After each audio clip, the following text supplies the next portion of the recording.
Hey, gang, this episode of WTF is sponsored by Stamps.com. Go to Stamps.com and type in WTF when you click the radio microphone to start a no-risk trial and get a $110 bonus offer. That's Stamps.com. Enter WTF. Do it up. Lock the gate!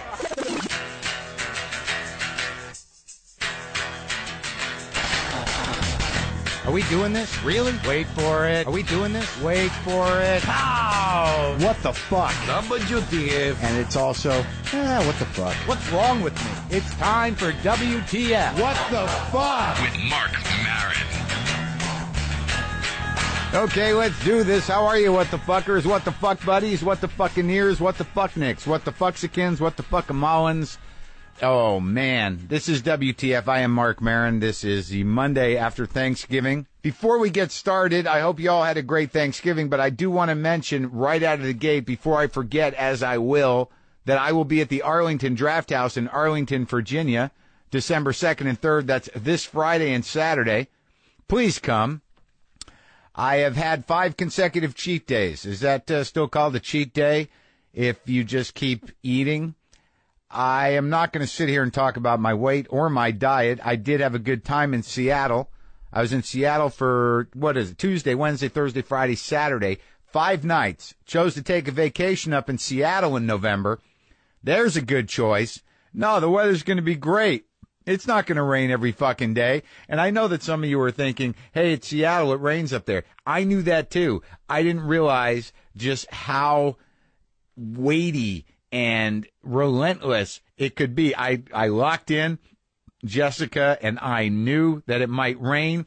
But come day 2.5 to 3 of just relentless, shitty, cold rain, you start to wonder how the fuck people in Seattle keep any sort of relatively light disposition about their life. How can you not be just completely oppressed by rain after a certain point? And then you start to look outside and you realize, hey, they're not even using umbrellas. They're just walking around like it's not fucking raining out. That's what happens. The denial in Seattle gets so intense that they believe they're not wet. They believe that they're not just sort of lumbering, kind of, hunched over, wine-drunk earth nerds moving towards their next destination as if it wasn't raining. All very practically dressed. Very interesting city up there. I've spent a lot of time there. This was the first time I spent this long in a long time up there with Jess, and the people were great. But there is sort of a weird kind of very grounded sort of earth nerdy thing going on up there. Everyone's dressed very reasonably, but always damp. I think always damp, bit of a beer buzz, bit of a wine buzz, certainly a massive coffee high.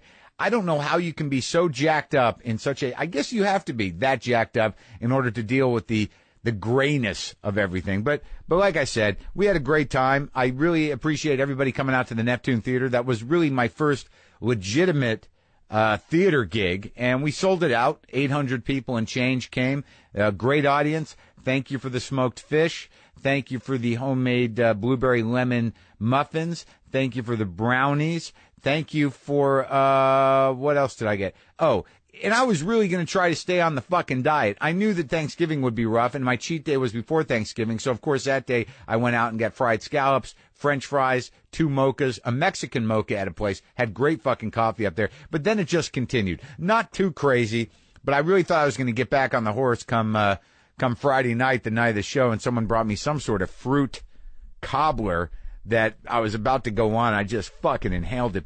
Mike Drucker was great opening. We had a great couple hours of show in there, and it was, I don't know, it was definitely a high point of my life to really pop my theater cherry in Seattle at the Neptune, and I really appreciate all you WTF people coming out, and I don't know, it was emotional for me, man. What can I tell you? I love Seattle. I just do. Even though it's rainy and dark. But I did stuff in Seattle. Jess wanted to do stuff. I went to the Experience Music Project that I've been hearing so much about. There seems to be 2 permanent exhibits there. There's one on Nirvana and there's one on Hendrix, but then it's just a crapshoot. It's like you spend a lot of, you go into a guitar room, got a great collection of guitars, then you look at the entire history of the Pacific Northwest music scene focused around Nirvana. Then you go back in time and you do the Hendrix thing. And then it was Battlestar Galactica paraphernalia. And then there was an exhibit on Avatar.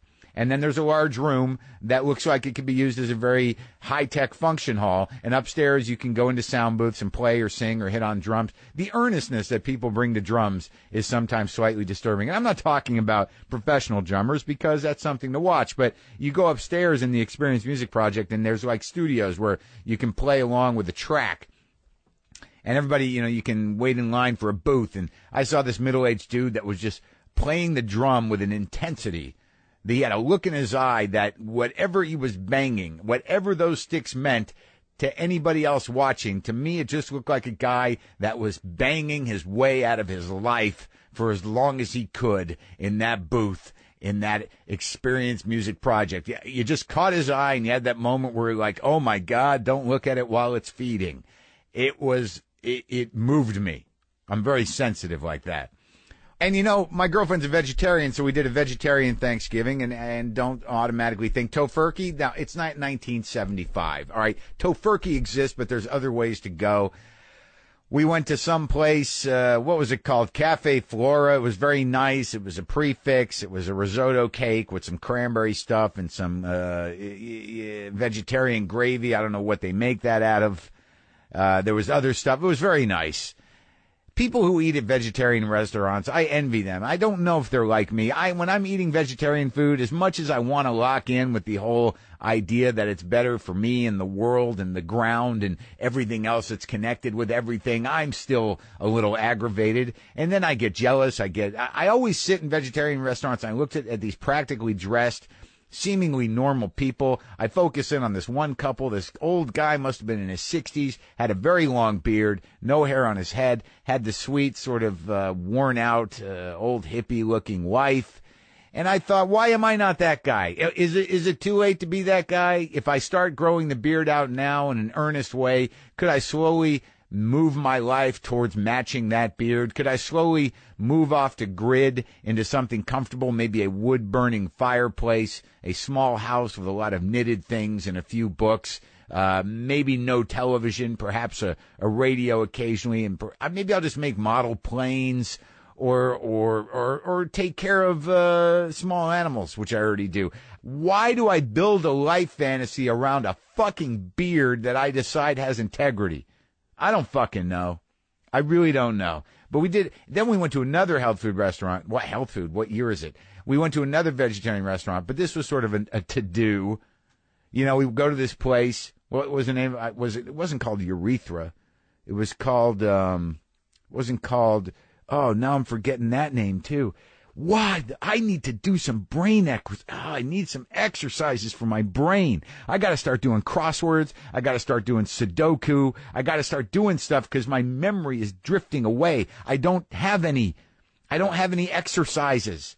I don't have any brain exercises other than angrily untangling earbud cords in my car, which I think is challenging. What the fuck is the name of that restaurant? Was it called, what was the name of it? Was it Ovum or something?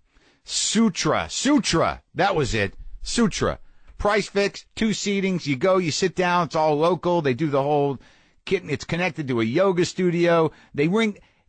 It's all organic, local, vegan stuff. It was very nice. And they come out before the meal starts, and they bang a large bell-like gong, and you listen to them. Then they give thanks to the farmers and to the earth and to this. And there's part of me that just can't.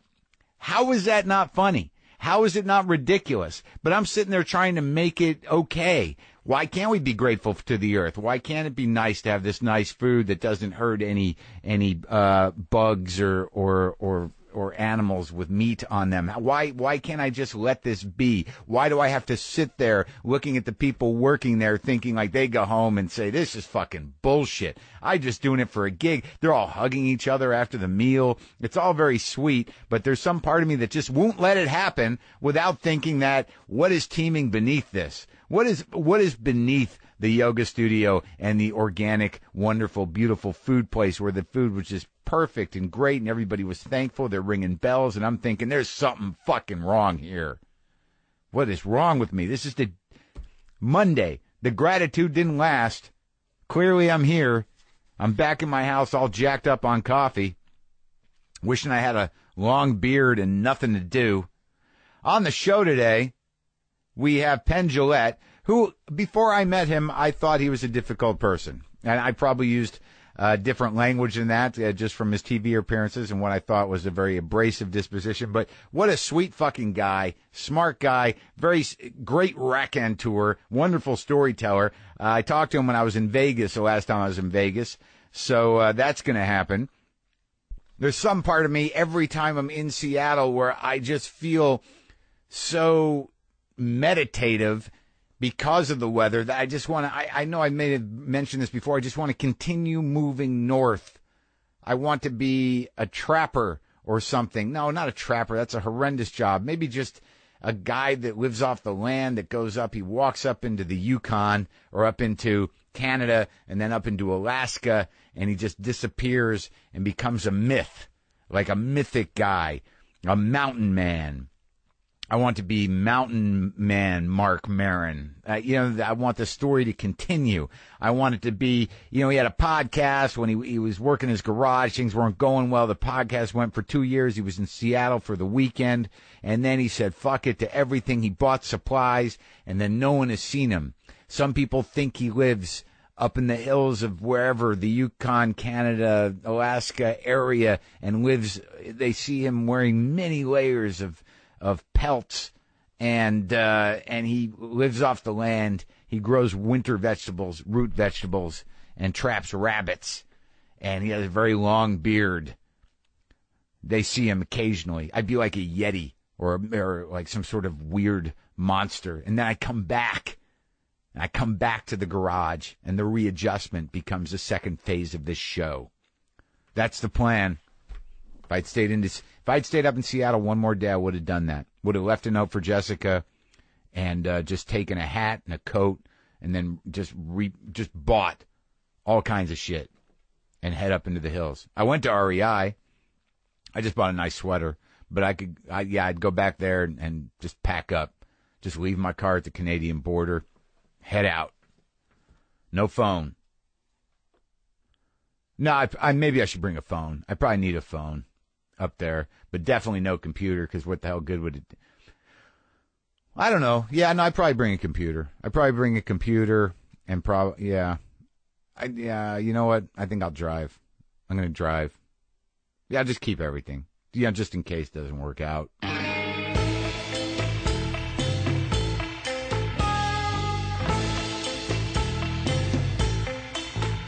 Thanksgiving is over, okay? That doesn't mean that everything is bad. It means everything is okay. We're heading into the other holiday season, which is going to be crazy. Everything happens at once. It's time to start buying presents. It's time, if you can, it's time to start mailing presents.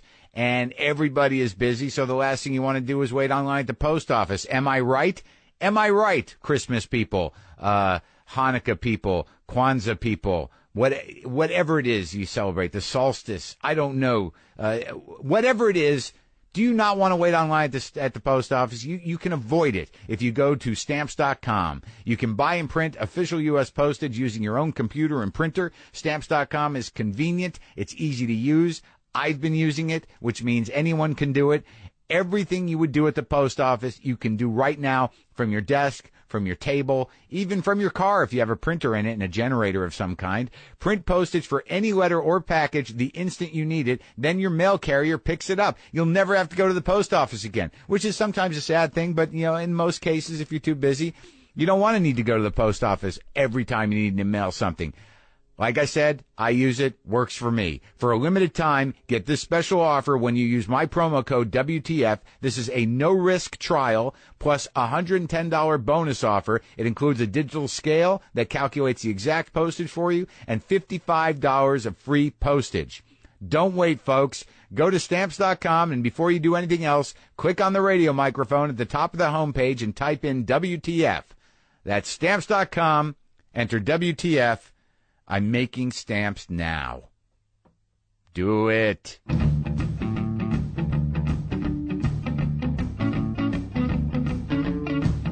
I don't think I've seen you since, like, I ran into you once when I think I opened for a friend of yours at the Knitting Factory. He was doing some one-man show about emails from Nigeria. Oh, yeah, Dean Cameron. Yeah, and Dean Cameron. And you were sitting in there, and there was like 12 people in there, and it was a horrendous set. And then I approached you with some ridiculous story that I've carried with me forever about first meeting you, which you'll never remember, and I just made a fucking idiot out of myself.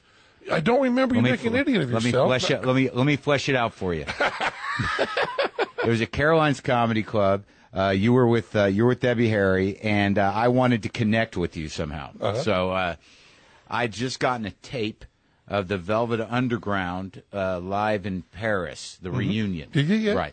Right. Someone gave me the tape, and they told me it was recorded from the mixing board. Mm-hmm. And I walked up to you and I said, "Yeah, I got this tape from the mixing board." And you're like, "Well, they released a live album. What fucking difference does that make?" And I kind of went, "Oh, all right. I'll talk to you later." Was very, very kind of you. Very kind of you and very ungracious of me. Oh, no. I mean, you were right. I don't know why I didn't put that together. But you have a way of cutting through bullshit. So that was it's a great record. It's a great record. I fucking love it. And I was in London for the first show they did together. Yeah. And although it's not well documented, the first words spoken when the Velvet Underground got back on stage was Lou Reed walked to the mic and said, "This is for you, Penn." Really? The first words. Now, are you friends with him? I was very close friends with him when I was in New York.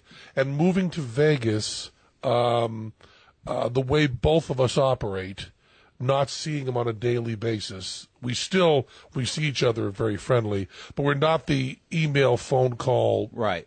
It wasn't that kind of relationship. But by the time you became friends with him, he was probably later in his career, right? I mean, well, yeah, I became friends with him in the 80s, late 80s. Because his career starts in 65. Right. So I was 10, I was 10, yeah. And it would have been odd if you were at the factory at 10. You would have been that kid. But I sure would have been the star of it. Yeah, hell yeah. Very popular. Yeah, and I don't think you would have lived past 17. Probably not. But it was interesting with me in that Lou thing when I read Please Kill Me, having loved the Velvet Underground, and that thing humanized everybody. Mm-hmm. And there was a point in that book where I was like, holy Christ, what an asshole he was early on. Yeah, I don't need you to say he is. I love the guy. Everybody had that reputation. My relation with Lou was the kinds of friends who went to movies together. We just hung out and had dinner and went to movies. So it wasn't there's no asshole stuff, but then again, there wouldn't be when you go into movies. And that's right. People have a different persona. It's when you're working together that you get those stories. Right. And anyone who's worked with anyone else has a story about that other being an asshole. Isn't that interesting? Everyone becomes an asshole in your point of view if you're around them long enough. Yeah, exactly. Well, you're working with them. Yeah. Working with someone changes everything. Sure, it's like right being away. married and then you divorce. She's always the bitch. But, not me. Yeah, it's okay. Yeah. Actually, I have heard people with enough presence of mind to say, we got divorced and I was an asshole. Yeah, well, you got to give it a few months. You got to kind of relish in the fact that you're a victim of some kind, and then eventually go, all right, maybe I shouldn't have yelled at her so much. We're coming very close to doing the basic plot of Margaritaville by Jimmy Buffett. I'll have my producer put that in. I'll have him roll it in now. It's my own damn fault. That's the punchline there. Well, I was a little nervous, but not too nervous because I know you like to talk. But like as a kid, what drove you towards this? Did you think you'd end up in Vegas? I mean, is this a big payoff for you? Well, that's the thing that's so odd for me is that whole way of of looking at things. People who look at their careers as a venue really confuse me. And it was so hard for me when we first played Broadway, because you're going to be on Broadway, and there aren't that many two-person shows that are on Broadway. You know, there's 20. Yeah. And it's a big deal, and you're really excited about it. And people would say to me, is this your dream, to be on Broadway? And I try to be polite. I would say to people, I'm really happy to be playing on Broadway, but the show matters. Yeah. It's not just where you are. And there are a lot of performers in Vegas who say, all I ever wanted to do was be on the Strip in Vegas. And I go, how can that be? If you offered me right now a theater in Vegas with my name on it, and the same amount of money, and keep all things equal, but I'm not doing the Penn and Teller show, I have no interest. It's not what the would venue. that show be, though? I don't know exactly. I don't have any interest in the venue, just in the show. No, I get it. And that's real important. Right. When I hear people say, I've always wanted to have a sitcom, you just kind of go, well, doesn't which sitcom matter? Yeah. It seems so insulting to the audience. As long as I'm in this room having this job, I don't care what I do. Right. And, give me the hat and let me dance around. Yeah. And so I don't think it was ever part of my goal to play Vegas. But it was your goal to be a do a great show. illusionist. To do a show. What do you call that. yourself? I guess if push comes to shove, magician. I mean, that's what we do. We do tricks. But that also wasn't my goal set. I mean, I'm not. When you look at Siegfried and Roy and Lance Burton and David Copperfield, from the age of 7, all they wanted to do was be magicians. What do you want to do at 7? I think I probably wanted to stay out of prison. I'm from a dead factory town in Massachusetts. Was there a big prison there or something? No, but my dad was a jail guard. He was? Yeah. At that time in my life. Later on, my dad very bravely retired at the age of 50 and became a numismatist after being a jail What's guard. a coin dealer. Oh, okay. Sorry. I like the other word better. But I got to, my dad subscribed to Numismatic News, so I got to see that word a lot. So, but wait, so he's a prison guard.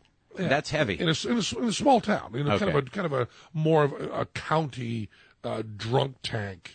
So it wasn't town. like Oh, it wasn't. No, he was wasn't overseeing the Oz. It was Charlie Manson going in and guys carving swastikas. It was guys he knew probably. Oh, welcome back, Hank. Exactly. Yeah. But all the same, my goals, I think, very early on, the show business thing was really tough because the first person I met in show business was me.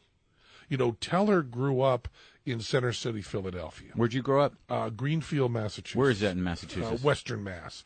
You think of it more as Vermont or New Hampshire, as but not Springfield, sort of yeah, north. Yeah. Okay, about an hour, north. Okay. Yeah. And it's a town of 20,000. Yeah. And Teller grew up in Center City, Philadelphia, which yeah. means that he was running Spotlight on local productions of the Fantastics when he was 12. He came from theater. He could be, not really, but there was theater there, Right. I saw, I think my parents took me to the Music Man on a vacation when I was 15. Bands didn't play. The nearest they played was Springfield. Did you like the Music Man? Yeah, I did. But the idea of being in showbiz was completely foreign to me. So when I started thinking I wanted to be a writer, I mean, the biggest moment when I thought I might be able to go into show business was when I heard the first bootleg albums I heard. Yeah. Because Which were they? Believe it was a Comeback by the Beatles, the outtakes from that, and Bob Dylan Stealin'. Right. And I had believed, and I still in my heart, I think, believe this, even though it's not true. I believe that a record like Highway 61, that Bob Dylan had that an idea came into his head. There was every tune, every word, and every chord, and exactly the way it would sound. And there was no editing and no discussion and no accidents. So it was fucking magic. He went in and did it all perfect. Yeah. And certainly on Sgt. Pepper's, I didn't believe that they would throw in a backwards tape for no reason. Yeah. Everything meant something. And then I heard these bootleg records, and there were mistakes. And there was stumbling around. People stopping, going, let's do another one. let's try that. Try. The word try was in there. Wait a minute, not Bob Dylan trying.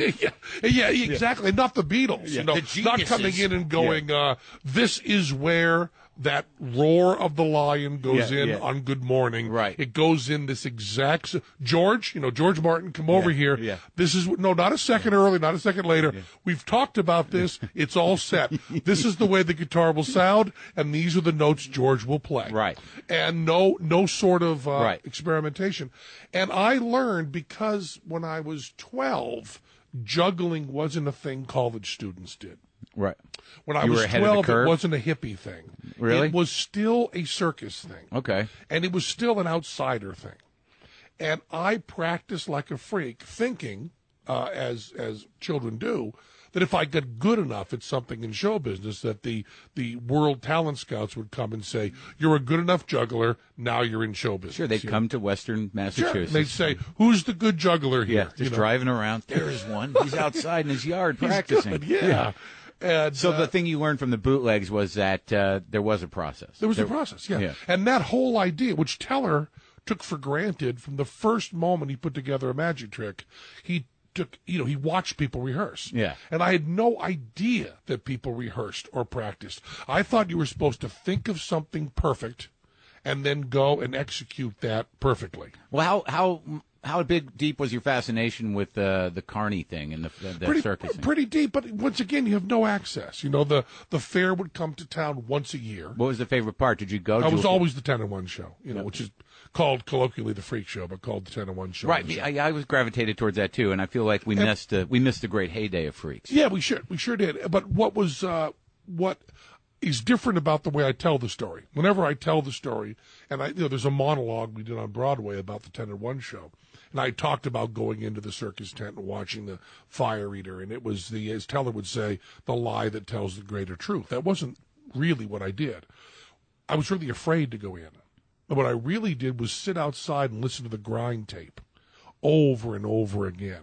And what I loved about the Freak Show was not the freaks on the inside, because I didn't see them. I didn't care about them. But I loved the guy talking about him. Pitching. And I now say, the grind. Yeah. I now say the guy, but it was actually either Bobby Reynolds or Ward Hall. They were two guys that actually did all those tapes, and I know them both now, and they're both my friends. Thalidomide, the day a woman's world stood still. On the inside, all of that stuff.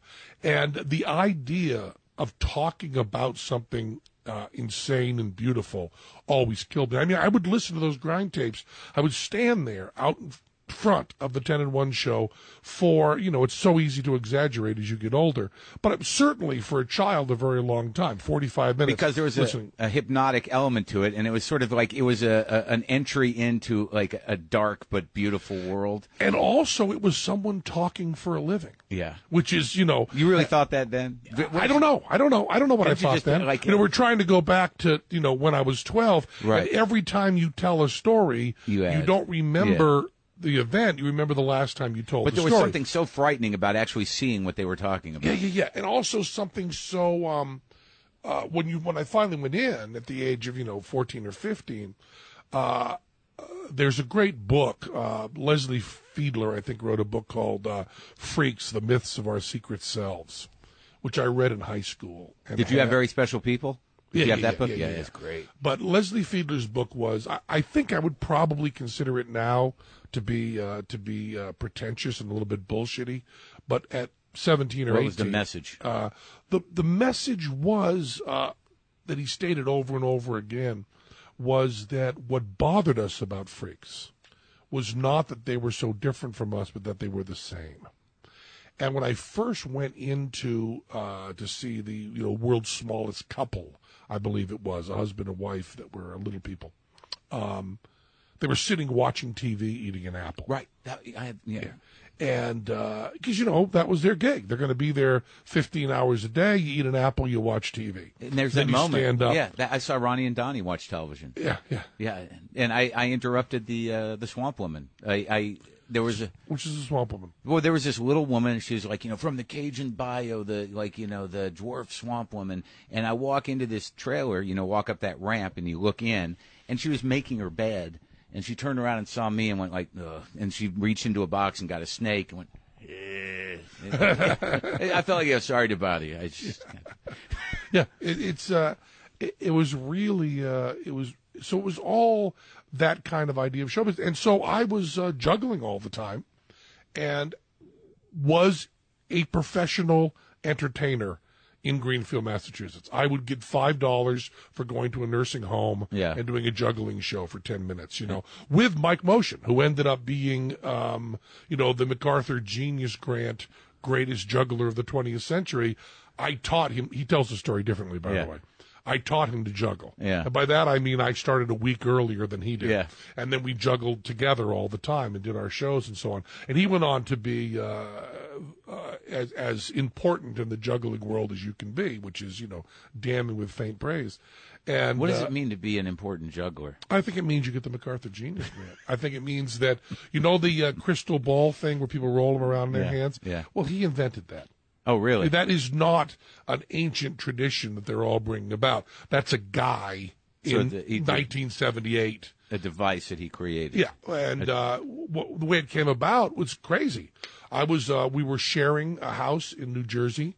I had stopped being partners with Mike Motion and became partners with Teller and a third member. What year? Would have been 74, 75, 76.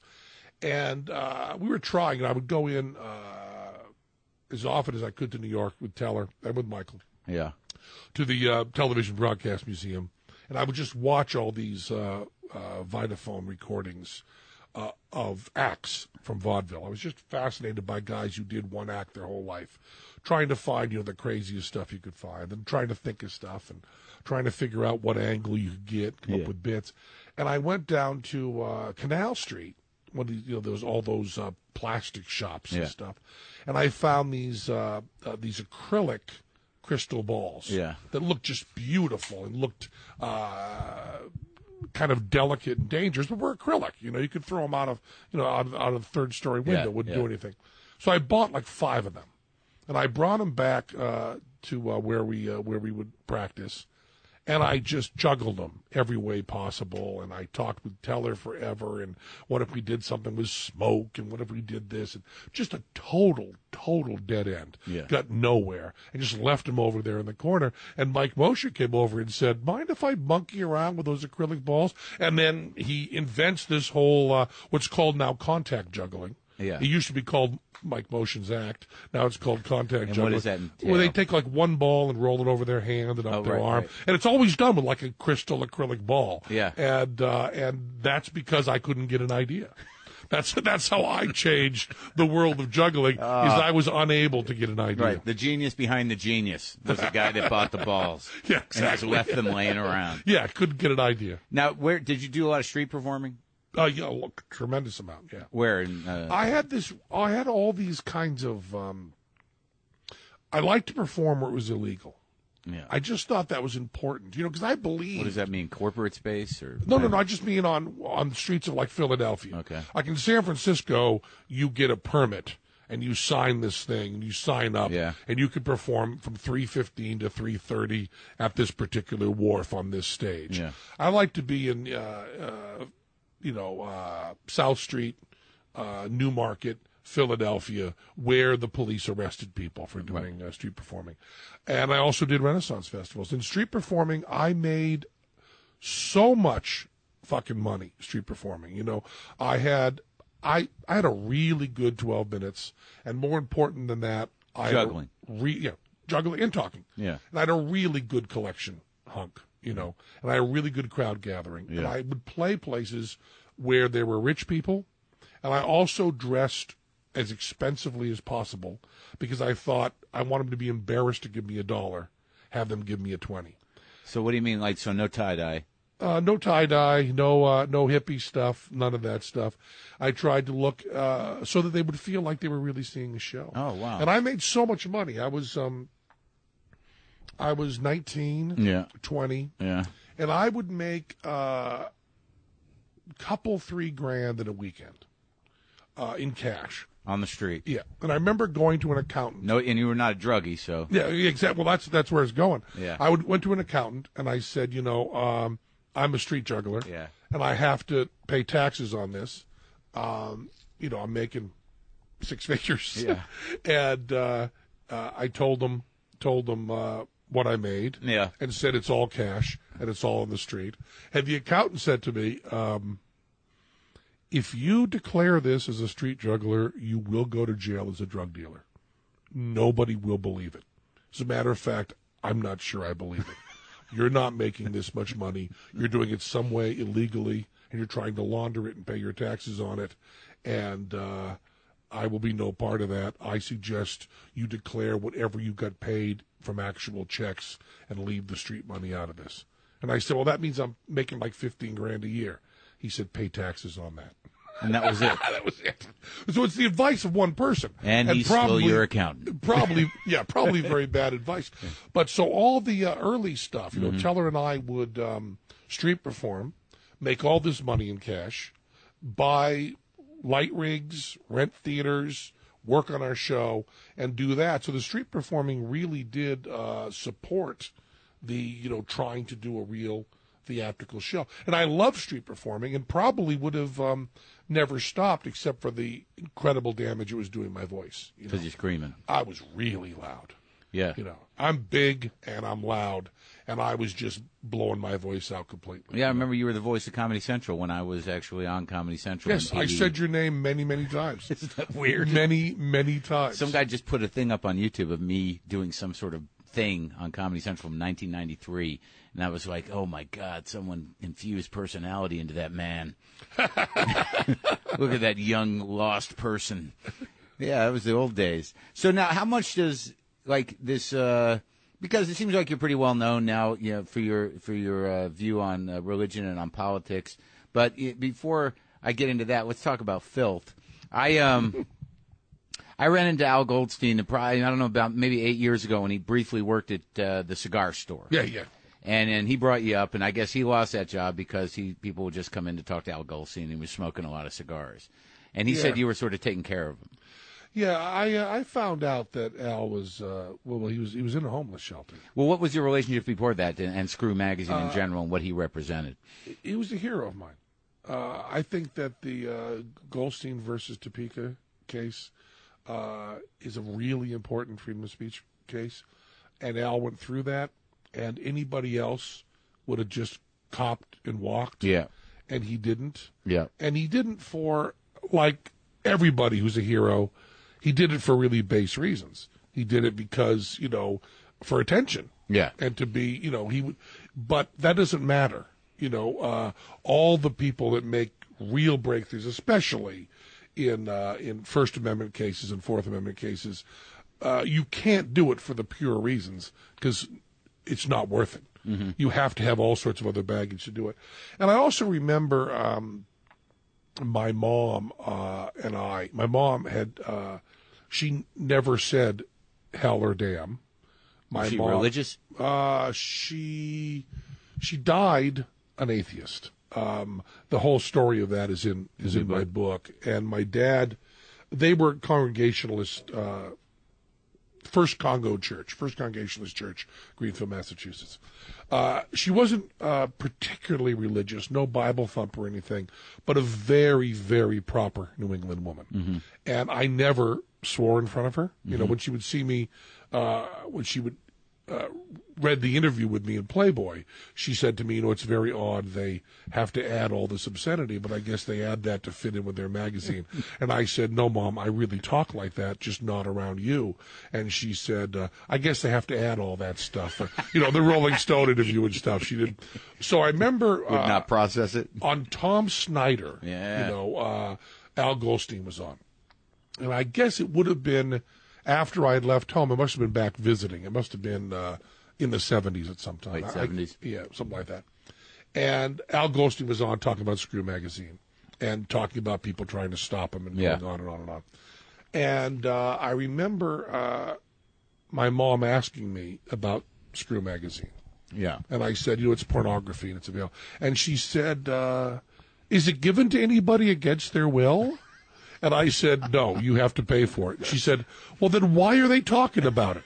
Couldn't even cross her mind. The idea of censorship was so foreign to her. Mm-hmm. As long as you didn't force it, into her house and plaster What on the difference walls. does it make? She didn't, and she also thought it was so easy to avoid. Yeah. She'd done it perfectly her whole life. And so I was very aware of Al Goldstein and read Screw a bit. Yeah. Well, there wasn't much to read in Screw, but I liked the idea of it. And I met him. He came to our show off Broadway, 86, I guess. And it was funny because coincidentally, it's only less than 200, fewer than 200 seats, like 150, 60 seats on our off-Broadway show. And it happened to be that night that Al Goldstein was in the audience and Gloria Steinem was in the audience. They both happened to be there. Did you know that before the show? Yes. Would you address that on stage? No. But we always hung out during intermission with the audience and afterwards. And Gloria Steinem was, here, and Al Goldstein was there. And I walked past Gloria Steinem to go over to Al Goldstein, introduce myself, and shake my hand. And that blew his mind. Yeah. And what? Because he iced Gloria? Well, not because I didn't really ice her. Yeah. I just chose to speak to Al before Gloria. Yeah. And that was a big deal to him. And his son was at that time was getting into magic, Jordan, and his son was like 15 or 16, and I spent a little time. And then Al was so incredibly generous. He took everyone out to Le Cirque. He'd spend thousands of dollars on dinner. He had these Sunday brunches that everybody was invited to. He'd pick up the tab for everything, and he'd come out to Vegas and insist on picking up the tab.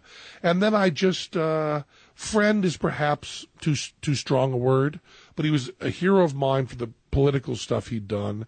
He was always very kind to me. And then I found out he was in a homeless shelter and got together with Ratso. Sloman. Yeah. And Ratso had told me Al was having a really hard time. And we made this deal where I would put up the money if Ratso would do the work and get him into an apartment and kind of walk through him. And he's now in kind of a home situation in Brooklyn, a nursing I heard home. he was in the hospital. Is that true? He was out of the hospital, now in kind of a nursing home type situation. And Ratso and I watch over him. And I always say to Ratso, you are really, really in trouble when the only two people that help you out are Penn and Ratso. When you're down to that level that you go, these are the two guys I'm counting on. It's Penn and it's Ratso. Yeah. Things have really gone badly for you. Well, I think it's important to because I think a lot of people forget that there was a time where because the culture has become so pornified on some level, and that in the 70s so much of those First Amendment things were around porn.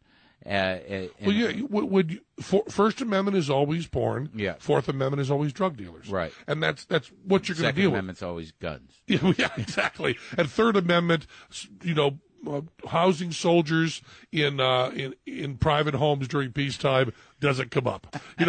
People always say, during your show, Yeah. you talk about the First, Second, and Fourth Amendment. Why don't you do a whole show that's all 10 amendments of the Constitution? I said, because we're not going to get a bit on 3. The Supreme Court can't even do 10 minutes on the Third Amendment. No one has Third Amendment material. Any guy who talks about how he's a comic that does political stuff, say, let me hear your Third Amendment hunk. That's what I'd like to hear. Let me hear about what you think about soldiers being housed in private homes during peacetime. You got a hunk on that? What is it? Is it just me? Am I crazy? Is it just me?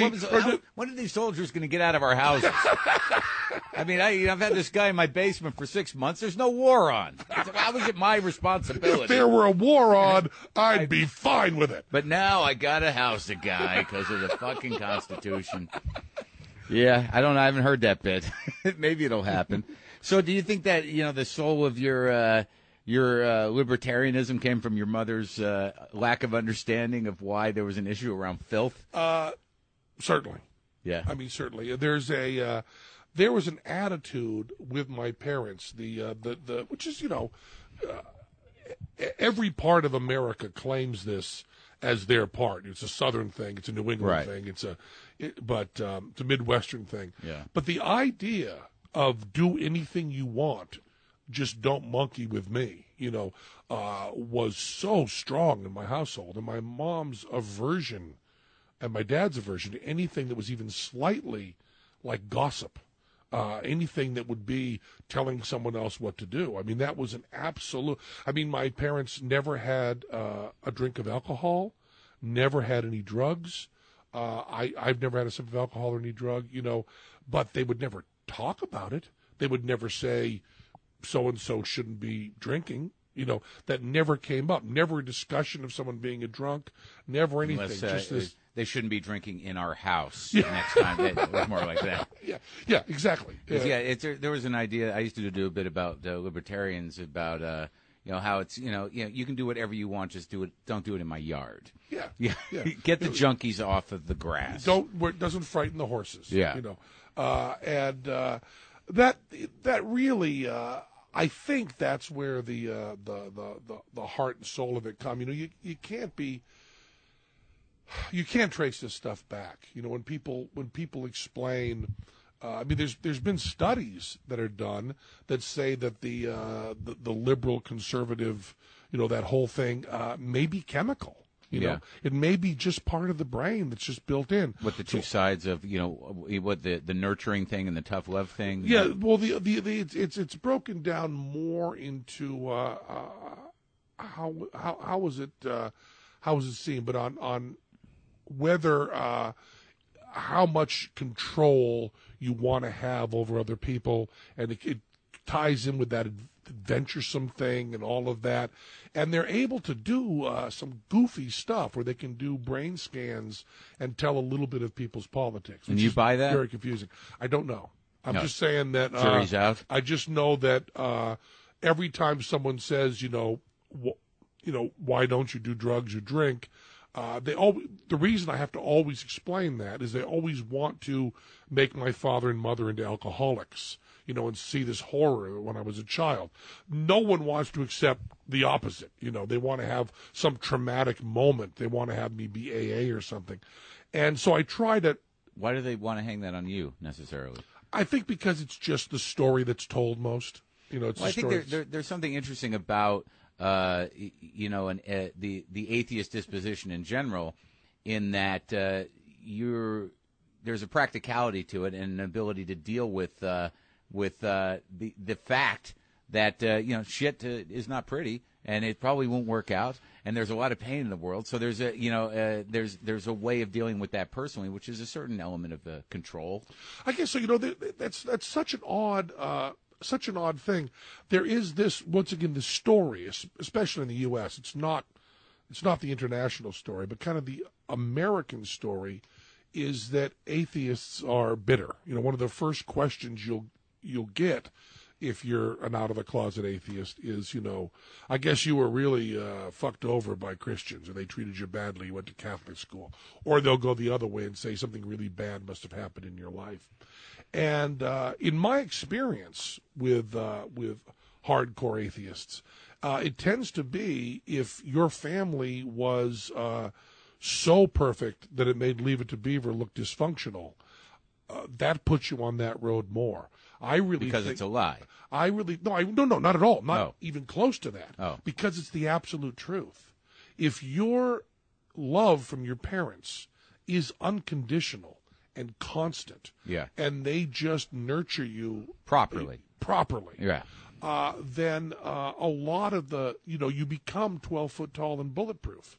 Right. The need to somehow have somebody or something bigger than you salve that pain of being. It's just not there. I mean, right.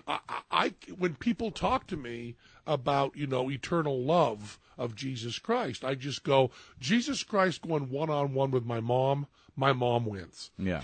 My mom's love was so unconditional, so pure, and provable. Provable with apple pie, provable with smiles, provable with being there for me every single time I needed her. And you went into show business, and that's no small order for a parent. Very hard. My dad, very difficult. My dad never met anyone in show business. Yeah. So from his point of view, when I said I wanted to be in show business, it was like saying, I think I'm Johnny Carson. Yeah. I mean, that's what he actually said to me. Yeah. So you think you're Johnny Carson. You're going to go from here in Greenfield and host the Tonight Show. Yeah. I said, no, but there are other people in show I'm going to business juggle working. on the street. Exactly. Oh, okay. He didn't understand that at all. You Yeah. know, no idea. And my dad also, you know, he did not finish high school. So Well, that's a fear they have for he you. firmly believed that everything that didn't go perfectly in his life was because of not going to college. So when I tested well and did well in school, my dad just, you know, all the money went aside to Penn will go to whatever college he wants. When I chose not to go to college or to go to clown college. You went to clown college? I went to Ringling Brothers Barnum. Did he pay for it? The clown college didn't cost anything. It didn't? No. How do you go to clown college for free? Ringling Brothers Barnum Bear, the greatest show on earth, pays for it. In exchange for you saying Ringling Brothers Barnum Bear, the greatest show on earth, Clown College for the rest of your life, and never saying Clown College. Did you have or the to audition circus. for it? Oh yeah. It is. It's very, very difficult to get. So into. you know how to do broad clowning? Not well. I mean, that's one of the things I learned at Clown College was that I wasn't good at it. I would get laughs verbally and not physically. But I took makeup classes. I took, you know. Did you pick a face? Yeah, I have my own face and did all. Did you of ever that. go back to your face? No, I haven't put on clown makeup. I'm not really sure I know how to use clown white anymore. But I went very seriously. I mean, very seriously and worked hard. And it was my first time. I was the youngest person in my class. Yeah. I was 18, I guess, or 17. And it must have been 18. And Is there any affectation to it, or was it all sort of practical? very practical, very nuts and bolts, very as far from pretentious as possible. Were there any pretentious clowns within the school where you're like, oh, fuck that guy? Well, you know, it's 30 people. Yeah, so okay. it's a small group Okay. of people.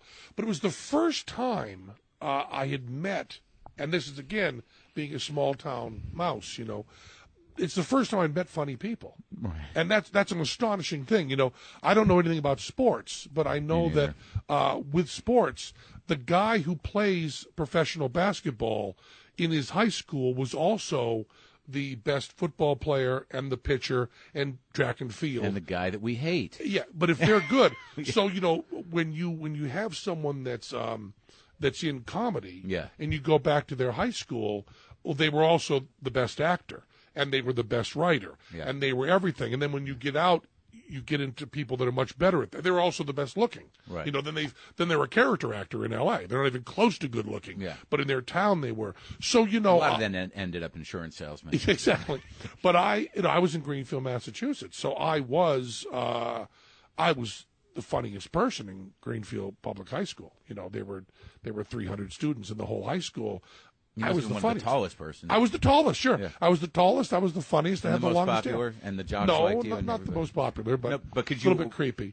You were a little creepy. But when I got to Clown College, it was just this incredible thing because everybody there was funnier than me. And, you know, everybody there, if you said Lenny Bruce, you didn't have to explain for 10 minutes afterwards who Lenny Bruce was. If you The said... clowns knew who Lenny Bruce was. Well, no, they're all into... It's the Sure, same thing. comedy, you know, yeah. they're into comedy. Yeah. So they all know every stand-up person Right. and every... You know, they know everything. Yeah. Because that's their life. Yeah. You know, they all know everything. So, you know, you would mention... You'd say... Well, I remember this... I remember seeing the Smothers Brothers, and they did this bit, and everybody in the room could do it. Wow. You know? And you'd mention Albert Brooks, who was just hitting Sure. then, and everybody knew the whole first So it was album. all one big business on some level. Funny Sure, people are funny people. exactly. But I had never experienced that. Every single person I talked to about the similarities between Lenny Bruce and Tommy Smothers, Yeah. You had to oh, that's the guy we saw on TV once. Right. It hadn't was no spoken language to their for it. heart, you know. Right. And anybody, So you were a comedy nerd in high school? no, not really. What kind of creepy were you? I wanted to be Camus. I wanted to move to France and write So really you're a little serious stuff. pretentious. A little pretentious. Oh, incredibly pretentious. You know. Long hair. Kind of dark. Yeah. Very dark. And I was I don't know why I didn't win a Nobel Prize for this, because I got the idea of fucking smart girls, which no one else had that idea. No one else. Everybody else was trying to fuck the cheerleaders. I found the girl with the long straight hair and the baggy sweater who was reading Henry Miller. Yeah. Now, she's already read about anal sex. Yeah. All you've got to do is say, do you want to? Anna East Nin has taught her everything about fucking. So I was fucking all the smart girls. So I got laid constantly in high school and beaten up for being a faggot because I had long hair. So I got beat up for being a faggot and got laid all the time. Well, you got to go with your wounds to the smart girl and say, I'm so misunderstood. Absolutely. Oh, getting beat up in front of a smart girl, you can't do better. You cannot do better than getting punched in the face by a jock who's smaller than you, that you could beat up but choose not to because you're such a pacifist, and he hits you in the face and calls you a faggot. You are going to get your cock sucked within 3 minutes. You're not even going to have to really get to the car. In the park next to the high school, she's going to say, come in my face. That was my genius there. But whatever I wrote, I'd always try to write this really pretentious stuff, and I would read all the most pretentious stuff possible, and then I would write stuff, my creative writing class and so on. To blow minds primarily, or did you? No, it would always end up getting laughs. You were being serious. No, I wasn't being serious. But as I wrote these serious ideas from my heart, I always wanted to put a joke in there. And every time I was carrying on about the stuff I believe strongly, it always kind of was in a funny way. And at some point, I just kind of gave up and said, well, it doesn't seem I can do 2 minutes without putting a joke in. Yeah. I guess there are other people in comedy who also have serious thoughts. I'll look into that a little more. All of us. Look at that. Lenny Bruce, he was a comedian, and yet there was stuff he was talking about. Sure. So I got down to clown college, and here were people that were going to drop their pants and fall down, and they knew everything. And they had all the same pretentious thoughts, and they cared about the arts. So all this stuff is things that anybody else that went to like a performing arts high school, they got at the age of 13 or 14. But it's a whole new world. Anyone who was from a city. Right. If you were from any city, then one trip to the library and you bump into somebody there and they're from another, or if you had a high school of 1,000 people. Yeah. Any of those things give you the information that there are other people like you. Right. But you're isolated. Greenfield doesn't. Yeah. And also I think now the internet gives you that information. I mean, for better or for worse.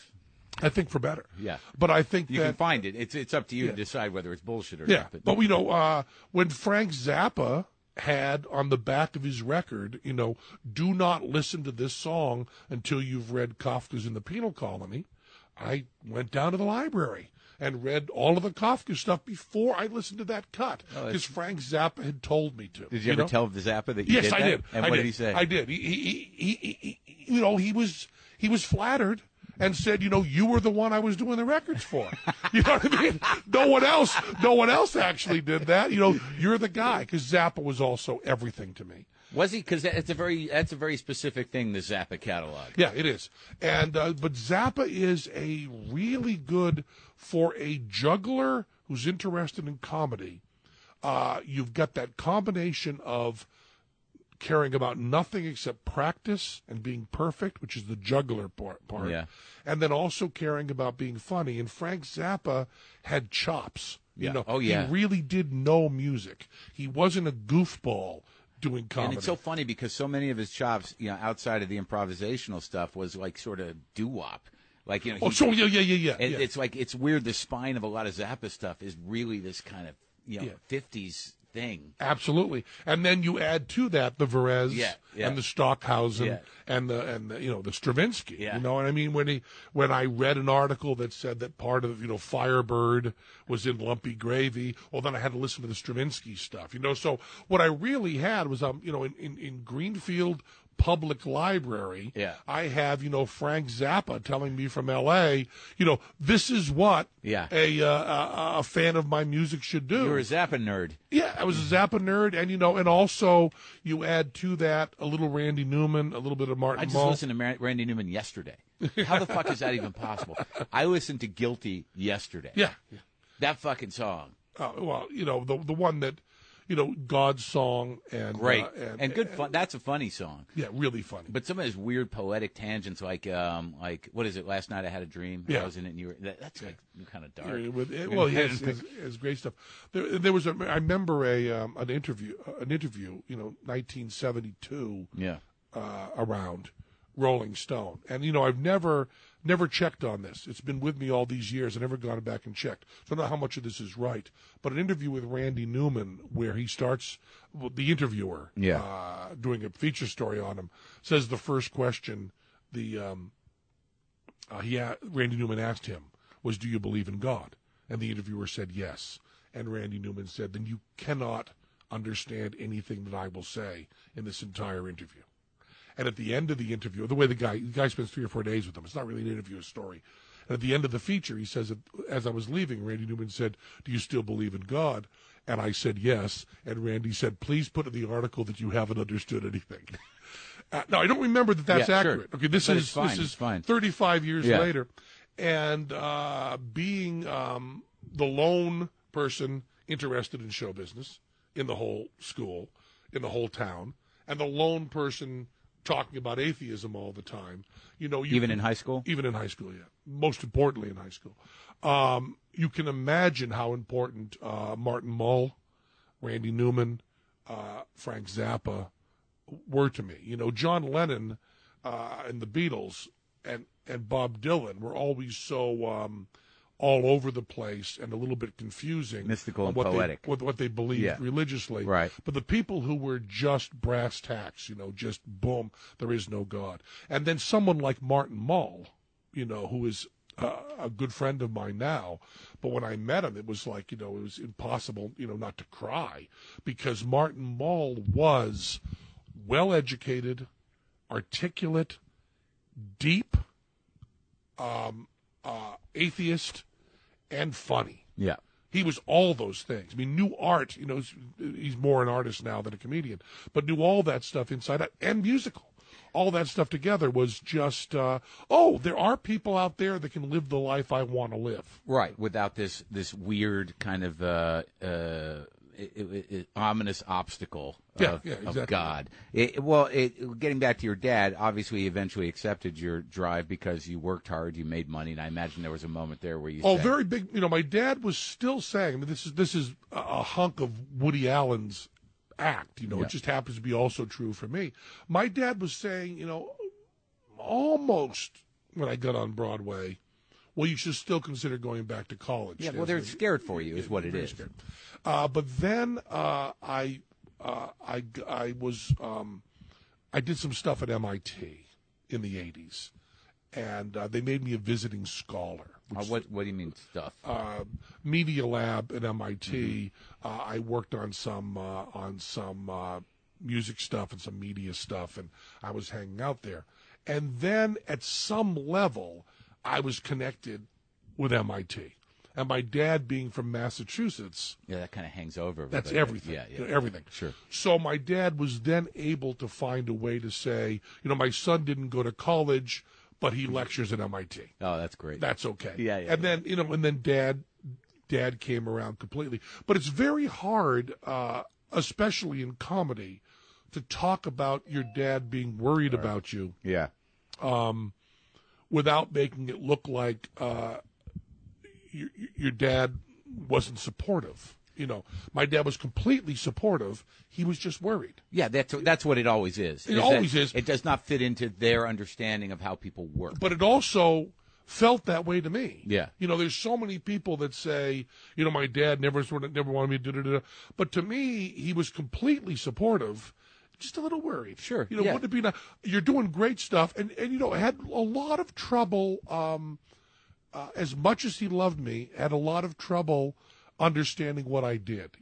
My dad, I loved. Even when he saw you work. Oh yeah, he saw me on Broadway, and but he must have been entertained. Oh yes, he loved it. Yeah. What I'm saying is, afterwards, he would say, I like it when you do a little more juggling in the show, because then the audience knows you can do something.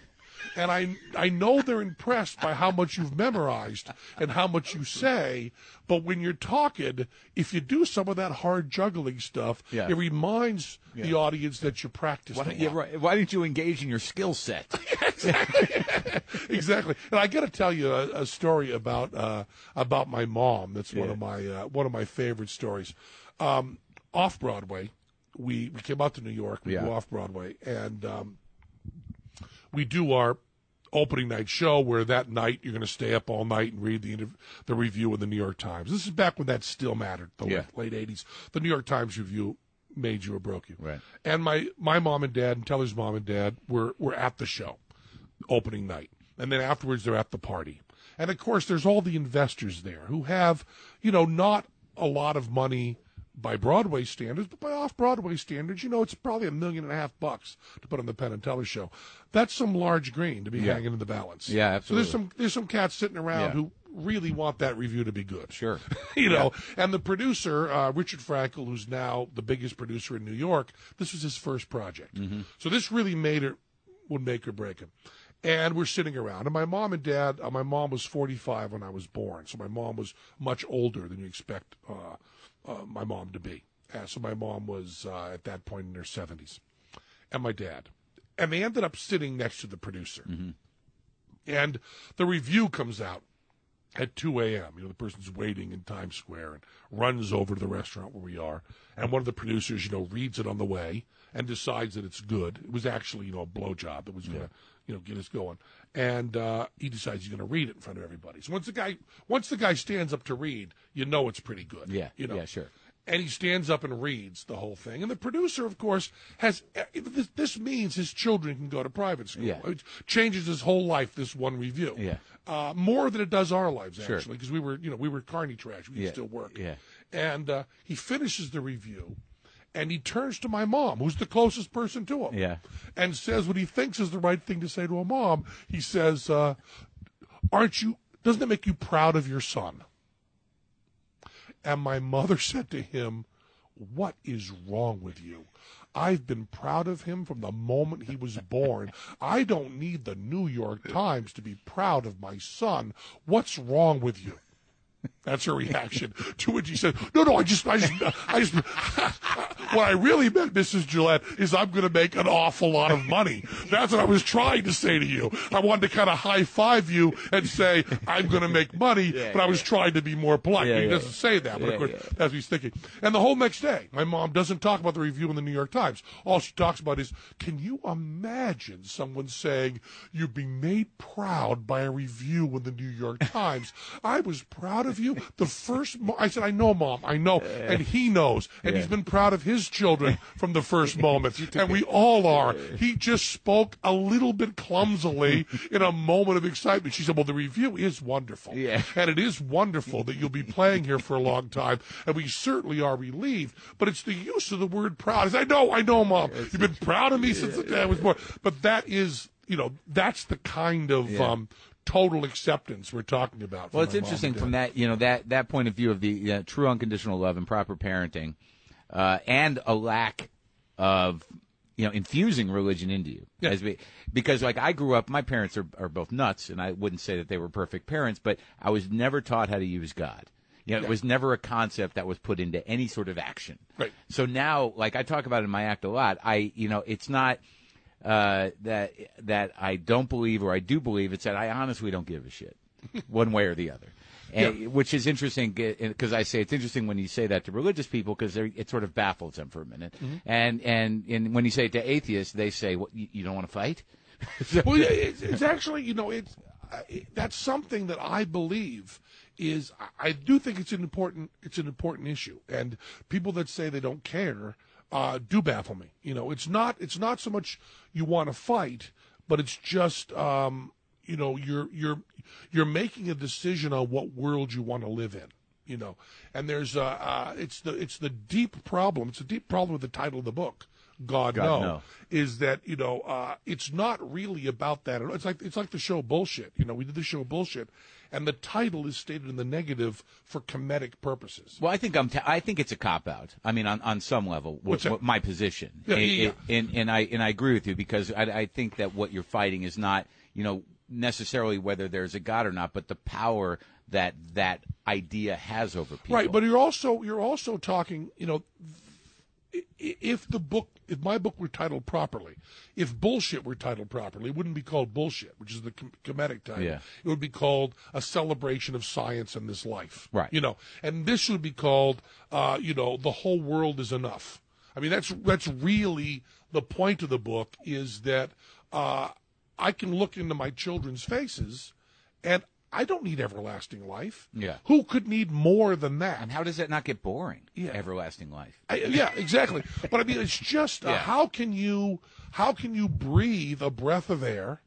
How can you see hear a wonderful piece of music, see a beautiful piece of art, feel the love of your friends and family, and go, yeah, but this is just a veil of tears. Beyond this is the real house. You go, what the fuck? I can understand if you're at Auschwitz, and you kind of go, we got to get something. This has got to be. I get it. We got to get. Yeah. But living in the United States of America and having children who love you and having friends that you can hang out with, going to see great movies, and then you go, yeah, but the world beyond is so much better. That's an amazing. Fuck you. Exactly. How greedy are you, you cocksucker? You've been given everything. You have won the most amazing lottery that has ever been given. In the history the chances of you being alive are zero. Just 0.1 that you happen to be here, and you won, and you're here. Now shut the fuck up. Yeah. Just enjoy it and suck it in and be nice to people. But what an amazing bill of goods, when you talk about the grind at the beginning and the pitch, to basically convince, the biggest trick that they did was say, everything is going to be better when you're dead. Right. Yeah, it's an amazing fucking thing to sell people, and once you've got that, you have condoned complete control over that person. And all the pain in the world you've condoned, and you've condoned slavery, and right. You've condoned everything because it'll all be made okay later. But they exploit people who are in pain. The people that do that. Now, how much of your experience as a student of illusion and an illusionist, sort of sets you off to dismember these dangerous illusions? Well, what you learn, one of the big secrets of magic is that you never lie to people. You let people lie to themselves. Mm-hmm. And you manipulate the information. And once someone gets the idea themselves, once they feel that they've gotten the idea, there's no knocking them off it. If you say,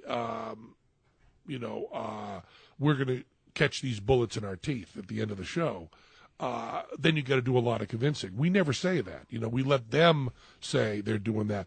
And I think that with religion, a lot of that is you ram it down their throats, but you also allow them to feel like there's a personal connection. That idea of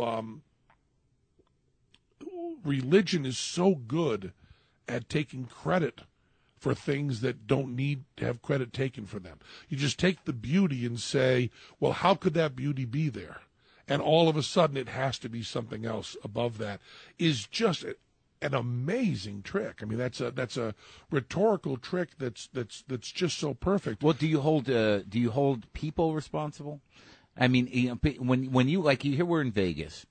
And, my experience here, when I come here and I perform here, obviously I'm working in a lounge. Sure. I'm just an option that, people get dragged into. And I find myself with a contempt for humanity that borders on misanthropic, because I actually said on stage last night, I said I'm proud to be performing for the troops of sadness. Well, Johnny Rotten said about Berlin, a cheap holiday in other people's misery. And you can get that in Vegas. That do you find yourself being misanthropic, or does this love that you're talking about extend to everybody? I really don't. One of the things that I have done in my whole career is used volume and aggression to conceal the fact that I am the most Pollyanna person that ever existed. I really do like people.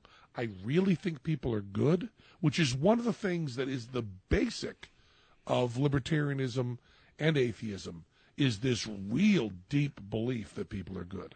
But how do you reconcile, as a libertarian, the fact that there are hundreds and thousands of people that are not going to be able to rise up and adapt? How do I reconcile that? Yeah, because it seems like there's a you need to help them. Okay. I mean, they need to be helped. Okay. They need to be helped by everybody. And my real question, I was just on one of these shows, hawking my book with Jerry Springer, and they were talking about Malcolm Forbes saying that the super rich should be taxed more, and Jerry Springer was saying, Jerry Springer should be taxed a lot more, and I said, why don't you and Malcolm Forbes just give your money to the government? No one's stopping you. Just do it. If you think you should be taxed more, there's a real easy solution. You just give that money in.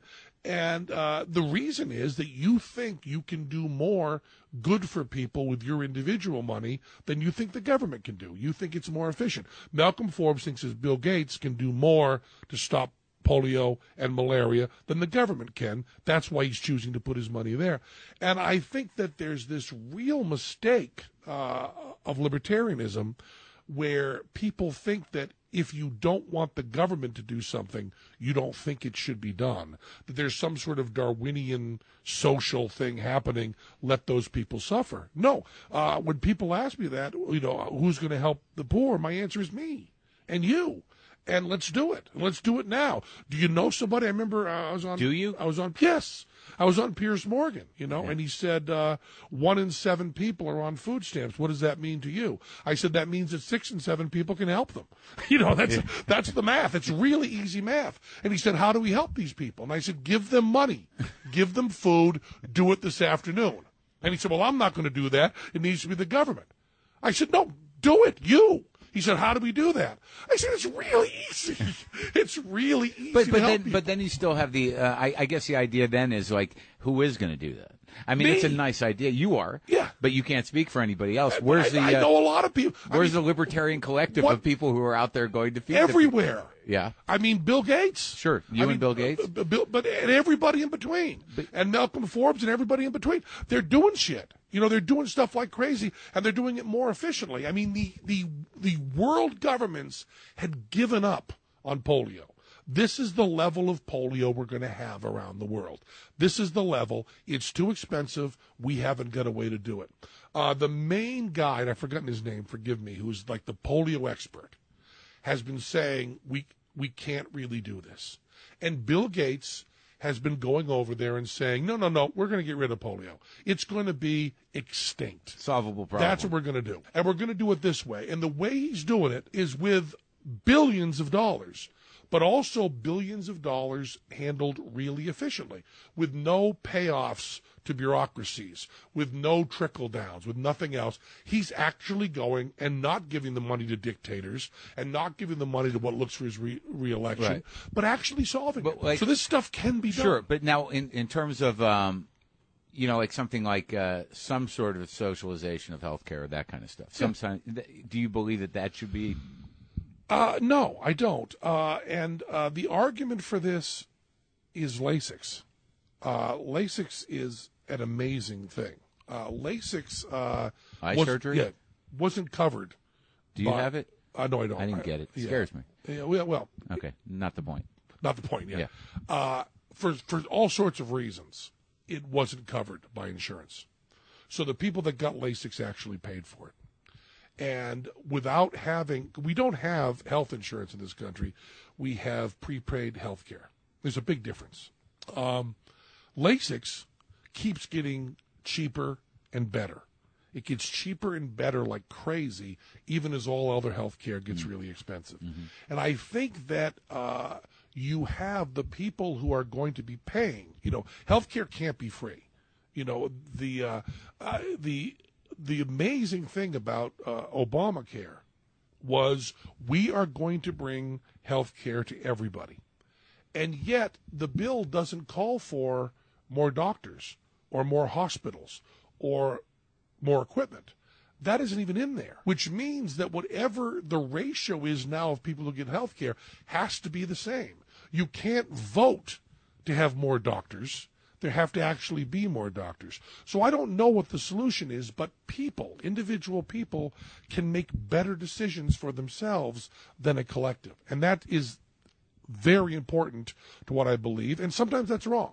There's some things you have to do collectively. You certainly have to do defense. You certainly have to do police. You certainly have to do courts. You cannot have a private police force.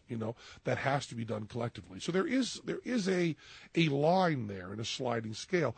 But I think when if you have prepaid food, if you have food that we all pay into, there's nothing but gourmet shops. There's no reason you would eat anywhere except the most expensive places ever. And that's what's happening with health care being done through insurance. And they also haven't changed any of the players. I mean, the insurance people are all still in power and all that stuff. But the real question is, if we have one doctor for 500 people, no matter how we juggle who's paying for that, it's still one doctor for 500 people. And how do you change that? And what they've really done, I think, is they will de-incentivize people to go into medicine. And the other question is... because they don't want to just have a job. They want to be doctors who are celebrated as doctors. Right, but also the right to health care is really crazy because health care doesn't exist. It's not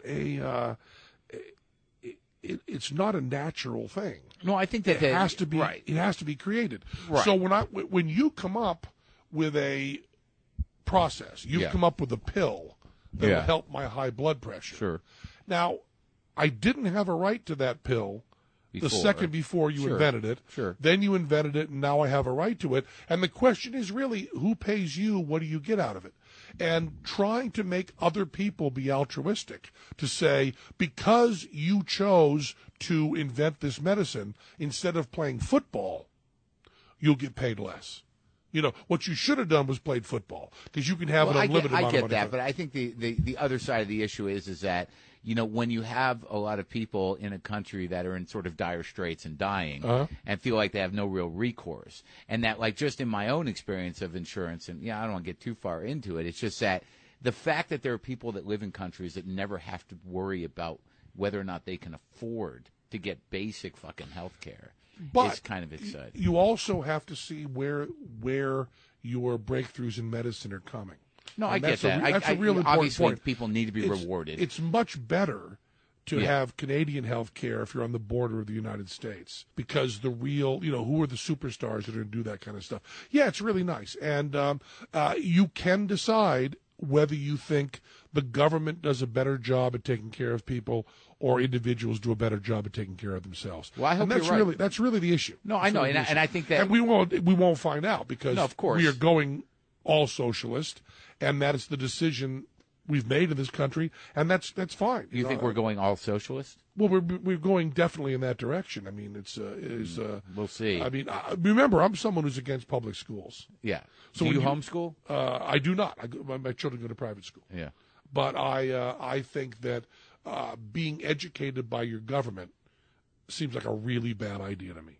I don't trust the government to do anything, because the government is force, the government is guns. And I'm one of those nuts. And I really think that I'm a peacenik at a level you cannot believe. Are you armed? I will not force you. No, I'm not, ever. I will not force you to build a library. I will not force you to I will not use a gun. I will beg you to give money to build a library. But when you pull out a gun and say, pay your taxes for this library, I get a little bit iffy. But the first thing I want to do is just stop the wars, because that's where most of the money is going. Sure. And if you can just stop the 6 wars we got going, and as Teller said, which I really love, using money we don't have to kill people we don't know for reasons we don't understand. just stop all 6 of the wars we have going. Stop all of those, and I'll give you all the health care you want. Yeah. That's a compromise we can make. Well, okay. You just tell me we'll stop killing people, I'll pay for all your health care. Well, I'll give all the taxes. This is very giving of Penn Jillette to make this promise. But, that's the thing. They're looking at this thing and saying, we have to cut Social Security, we have to cut Medicare. I just go, okay, let's argue about that later. Stop the fucking war. We got to tax the super rich. Okay, what Bill Gates has, tax all his money. That pays for 2 days of the wars we have going overseas. How about we don't tax anybody, don't cut anything, and just stop killing people? Because it turns out killing people's really fucking expensive. And really evil. Really, yeah. But don't even look at that. Yeah. Just look at this as a corporate guy and going, Sure. okay, where's our money going? We're pissing away a lot of money killing people. Can we kill these motherfuckers cheaper? Yeah. No, we really can't. Yeah. Let's stop doing it. Let's cut it. Well, I fucking hope you're right about, I believe that what you're saying is right in that people are good. Yeah. I just don't know. I think they get a little misguided. Yeah. And also, when you are forced to give money at gunpoint that's supposed to accomplish something, it makes the joy of giving that money on your own a little less great. Yeah. It's there's great joy in giving people and helping. Great absolutely. joy. It's part of But being human. when it's separated from so many different things, when people pay their tax money, I don't think they really feel in their hearts this money is going directly to help people. No, they aren't thinking that. It isn't necessarily. Right. And that's the problem is everybody who argues for the taxes says, but don't you think that you should be helping out the community? And I go, yeah, and I'll do that. Yeah. But taking money from me and using it to kill people and using it to push paper around and using it to censor and using this to put marijuana smokers in prison, that's what you're really using the money for. Yeah. I'm keeping potheads in prison. That's where my money's going. And you tell me that I'm cruel because I don't want to pay that? No.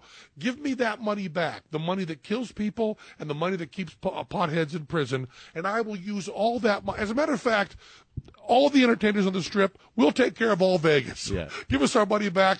We've got that one. Are you guys all friends?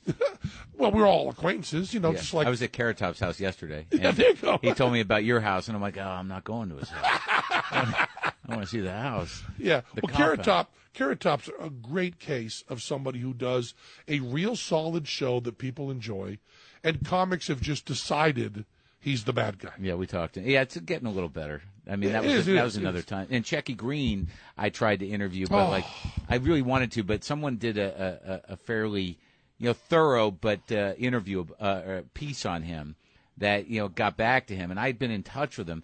But this thing came out, and he thought he looked bad in it, and I got him on the phone, and he was just aggravated and didn't want to do an interview. Well, Checky Green, I have a great Checky Green story. Yeah. I went to see him just last year, I guess, maybe this year. He's so wonderful, so fabulous. And I'd never met him. I go backstage afterwards, and he was so kind to me and so sweet and seemed to know who I was, and it was wonderful. And he's doing, because he's jacked up, he's off stage, so he's doing shtickler for me, and I'm just so flattered. And he goes, where are you from? Yeah. And I say, Massachusetts. And he goes, no. Where are your people from? Where are your people from? Yeah. Are you a Jew is what he was asking. Exactly. Yeah. But no, he's going, where am I going to go for the shtick? Yeah. And I say to him, Newfoundland. Yeah. My people are from Newfoundland. Yeah. And he stops dead and goes, what do you do for Newfoundland? Do people have Newfoundland hugs? I mean, does Robin have a Newfoundland? What comic has Newfoundland shit? What do you do? Stuff on the dogs? What do you do on Newfoundland? I've never had anybody in an audience say Newfoundland. What the fuck? I'm stumped. Yeah. He said, I got Jewish stuff. I got Polish stuff. I was hoping Gillette I'd have some French shit to do. But Newfoundland? It was just a great moment. What do you got on Newfoundland? Are your people really from Newfoundland? Yeah, I wasn't fucking with them. It's actually true. My people are from Newfoundland. You haven't got Newfoundland material. No, I got none. Now I'm going to go work on something. Yeah. Or maybe not talk to the audience so much. What I want you to do as we end this, you have a homework assignment. Okay. Next time I see you do your stand-up, I want to see a Third Amendment hug. Okay. I want to see a Newfoundland hug. Okay, good. I will work on that. What times? So you got a show tonight. Yeah. Now, do you still, when you get up there, do you get lost? I mean, you in it? I mean, do you like? Oh, I love doing this show every night. Yeah, that's great. Well, thanks for talking to me, Penn. Thank you.